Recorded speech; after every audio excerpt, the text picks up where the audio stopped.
Welcome to Kurnool Maguva channel. ఎలా ఉన్నారు అందరూ? మీకు థంబ్‌నెయిల్ చూస్తే ఈ పాటికి అర్థమైపోయి ఉంటుంది కదా. ఇవాళ నేను టమాటా పచ్చడి అయితే చేయబోతున్నానండి. మా ఇంట్లో పచ్చడి లేకుంటే అస్సలు ఉండరనమాట.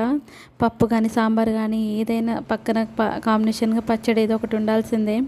ఈ మధ్యనే ఆవకాయ అయిపోయింది, ఇంకా టమాటా పచ్చడి చేయమని చాలా రోజుల నుండి అయితే అడుగుతున్నారు. ఇవాళ వీలు కుదిరిందండి పెట్టడానికి. సో టమాటా పచ్చడి అయితే పెట్టబోతున్నాను. ఇది నేను మా అత్తయ్య దగ్గర నేర్చుకున్నానండి. రెసిపీ చాలా బాగుంటుంది. టమాటా పచ్చడి అయితే మనకు ఒక నెల రోజుల పాటు నిల్వ ఉంటుందండి. ఈ పచ్చడి ఫ్రిడ్జ్లో పెట్టుకుంటే ఇంకా చాలా రోజులే ఉంటుంది.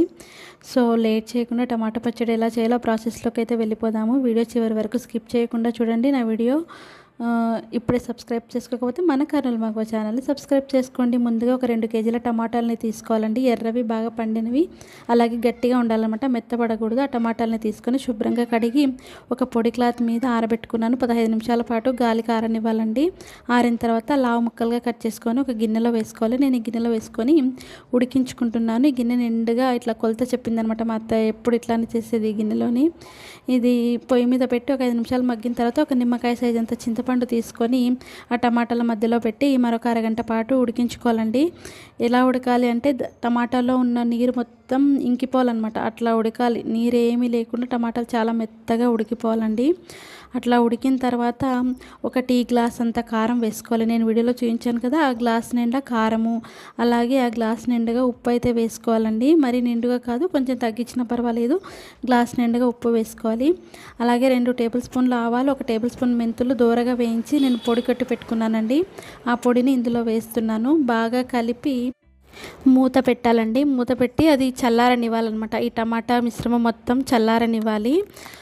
ఒక అరగంట సేపు చల్లారిన తర్వాత ఇలా పప్పు గుత్తితో ఎనుపుకోవాలి, మెత్తగా ఎనుపుకోవాలి.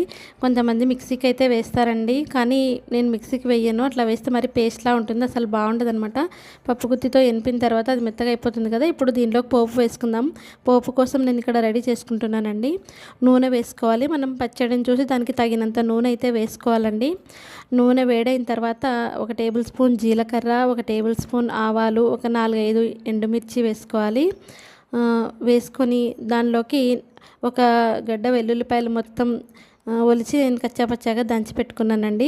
ఆ వెల్లుల్లిపాయలను కూడా ఇందులోనే వేసుకోవాలి. నేను వీడియోలో చూస్తాను కదా, అట్లా కచ్చాపచ్చాగా దంచి పెట్టుకున్నానండి. ఆ వెల్లుల్లిపాయలను కూడా ఇందులో వేసి గోల్డెన్ బ్రౌన్ కలర్ వచ్చే వరకు వేగనివ్వాలన్నమాట. ఇందులో ఒక గుప్పెడు కరివేపాకు కూడా వేసుకోవాలి. చివరిలో ఇంగువ కూడా వేసుకోవాలండి. ఆ వీడియో ఇక్కడ స్కిప్ అయింది. ఇంగువ వేసుకుంటే చాలా బాగుంటుంది టేస్ట్. తర్వాత నేను పోపు చల్లారిన తర్వాత ఈ పచ్చడి మొత్తాన్ని దీనిలో కలుపుకుంటున్నాను. పోపులో కలిసేటట్లు ఇట్లా కలుపుకుంటున్నాను. వీడియోలో చూస్తున్నాను కదా, ఈ పచ్చడి మొత్తాన్ని ఈ పోపు గిన్నెలో వేసి కలుపుకుంటున్నానండి. ముందుగా మనకు ఆయిల్ ఎక్కువ అనిపించవచ్చు, కానీ బాగా కలిపామనుకోండి మొత్తం పచ్చడిలో కలిసిపోయి ఆయిల్ అంతా పట్టుకుంటుంది పచ్చడికి. ఒక 5 నిమిషాల పాటు మొత్తం ఆయిల్ పచ్చడి మొత్తం కలిసేలాగా కలుపుకోవాలండి. నేను వీడియోలో చూస్తున్నాను కదా, అలాగే కలుపుకోవాలన్నమాట. ఈ పచ్చడిని ఒక డబ్బాలో స్టోర్ చేసి పెట్టుకుంటే ఒక 15 రోజులైనా ఉంటుంది బాగా. అయితే ఫ్రిడ్జ్లో పెట్టుకుంటే ఇంకా ఎక్కువ రోజులు అయితే ఉంటుందండి. చాలా బాగుంటుంది. ఇది ఉప్మాలోకి, ఒగ్గానిలోకి, దోశలోకి, చపాతీలోకి, రైస్లోకి చాలా బాగుంటుంది. దేనిలోకైనా కాంబినేషన్ చాలా బాగుంటుందండి. మీరు కూడా ఒకసారి తప్పకుండా ఇంట్లో ట్రై చేయండి. రెడీ అయిపోయింది పచ్చడి అయితే. ఇప్పుడు నేను రైస్ పెట్టుకొని టేస్ట్ అయితే చేస్తున్నాను. చాలా బాగా కుదిరింది. ఇది చేసిన రోజు కన్నా ఒక 2 రోజుల తర్వాత మగ్గుతుందండి. ఉప్పు కారం అంతా టమాటాలకి పట్టుకొని పచ్చడి ఇంకా టేస్టీగా ఉంటుంది. చాలా బాగా కుదిరిందండి. నా వీడియో నచ్చితే లైక్ చేసి సబ్స్క్రైబ్ చేసుకోండి. ఉంటానండి మరి.